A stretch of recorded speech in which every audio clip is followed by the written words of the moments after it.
ঘৰলৈ যাবৰ কাৰণে পেকিং কৰিব ওলাইছোঁ আৰু মোৰ নিচিনাকৈ ঘৰৰ পৰা বাহিৰত থকাখিনিয়ে নিশ্চয় বুজিয়েই পায় এদিন বা দুদিনৰ কাৰণে হ'লেও ঘৰলৈ যাব পোৱাটো কিমান বেছি মানে মনটোত শান্তি লগা কথা আৰু ঘৰলৈ এটা বিশেষ কামত যাম বুলি ভাবিছিলোঁ যিহেতু দুদিনেই বন্ধ আছিলে যোৱাৰ ইমান প্লেন নাছিলে কিন্তু কামটো বোলে নহ'বগৈ মায়ে ফোন কৰি কৈছে তথাপিও যিহেতু যাম বুলি ভাবিলোঁ যোৱাটোতো হ'বই আৰু মাক কৈছোঁ যে যাম বুলি ভাবিছোঁ যেতিয়া এতিয়া মই পূৰা পেকিং কৰি দিওঁ পেকিঙো বৰ বিশেষ নাই তথাপিও মানে অফিচৰ পৰা আহি অকণমান ৰেষ্ট কৰিয়ে এতিয়া কাপোৰ কানিখিনি ভৰাই লওঁ আৰু আজি জল্দি জল্দি শুবও লাগিব কাৰণ কালিতো ৰাতিপুৱাই যাম কাৰণ দুদিনেই বন্ধ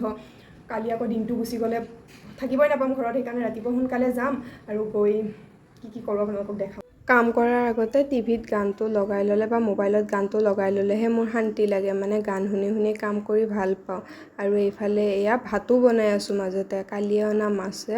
আলুৰ লগত বনালোঁ আৰু যিখিনি কাপোৰ লৈ যাম সেইখিনিতো বেগত ভৰাব লাগিব আৰু এইকেইদিন অফিচলৈ যোৱা কাপোৰখিনি বাহিৰতে আছিলে সেইখিনিও ধুনীয়াকৈ জাপি গডৰেজত ভৰাই থৈ যাওঁ নহ'লে বাহিৰত থাকিলে মানে ধূলি চুলি পৰি লেতেৰা আৰু এতিয়া ভাতটো হ'ল ধুনীয়াকৈ খাই শুই যাওঁ আৰু লগ পাই আছোঁ আপোনালোকক ঘৰৰ নতুন